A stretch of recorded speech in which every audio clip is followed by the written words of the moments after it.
If someone speaks a little bit of German and gets complimented, or Japanese, they're very proud of themselves that they were able to say anything at all in those languages that they've learned.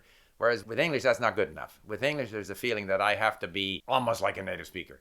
Hi, Jennifer. Hi, Steve. Thanks so much for having me. Thank you. No, I'm looking forward to talking to you. You do very important work. You teach English, and in particular with English, you often hear about people who are afraid to speak or think they don't speak very well, and yet these are people who have spent years and years with English. And so I ask myself, there's more resources available for learning English than any other language. So why is it that these people still feel not satisfied with their level in English, in your opinion?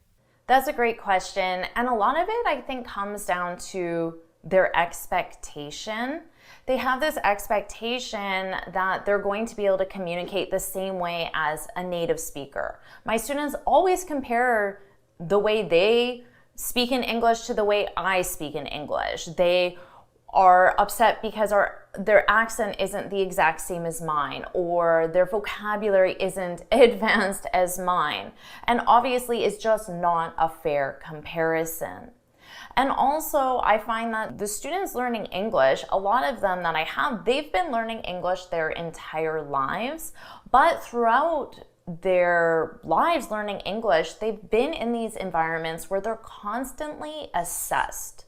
They're constantly assessed with language exams. They're constantly told they're making mistakes, and they've developed this fear of using their English, or they expect perfection because of how often they're assessed. And then they don't realize when they get into the professional world, the working world, or even social environment that the language is not so rigid, and there's a lot more flexibility with the language in the real world.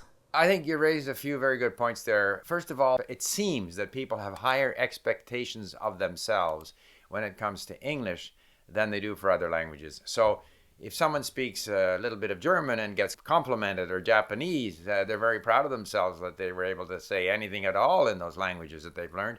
Whereas with English, that's not good enough. With English, there's a feeling that I have to be almost like a native speaker. And of course, that's simply not possible. That's so true. And also, I find that my students, they also compare how they speak in English to how they speak in their own native language, which also is not a fair comparison, obviously. And this creates a lot of anxiety in them because they think about how they would answer a question in their native language. And then when they go to answer that question in English, they struggle a little bit more. The words don't flow as easily, and they see this as a huge problem, and they see this as, well, I'm not fluent. I'll never progress. My English is terrible. But of course, they can't compare it to a native speaker, and they can't compare it to how they speak in their own language. Oh, absolutely. I mean, when you consider how much we have read and how much we have listened to our native language, so the brain has so much experience with the language. So that's, again, why I emphasize input. You can't get to that level of input experience with the language, but the more you invest in getting exposure to the language, the more weapons you will have when you go to speak. Have you had success stories where people have come to you and obviously were struggling? And were you able to find ways to help them improve?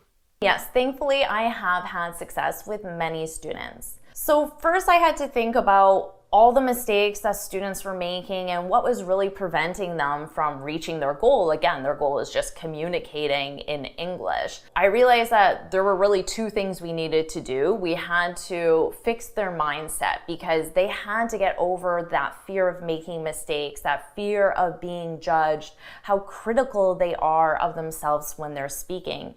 So addressing those and just helping them relax and have fun speaking and just see it in a different way really helped them to progress with their speaking skills. And for the more technical language skills, vocabulary, grammar, expressions, it was by helping them get content, get input that they really enjoyed.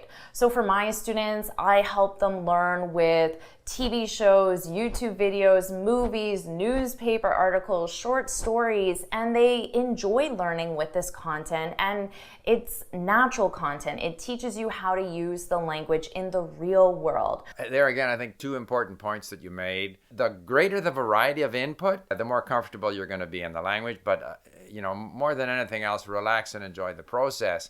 So I will leave a link to your YouTube channel in the description box. Tell us again where people can find you. Well, if you're learning English as a second language, then you can find me on YouTube at J Forrest English. Well, I encourage people to go look for you and to enjoy the process. Thank you very much, Jennifer. I enjoyed this discussion very much. Thank you so much, Steve. It's been a pleasure.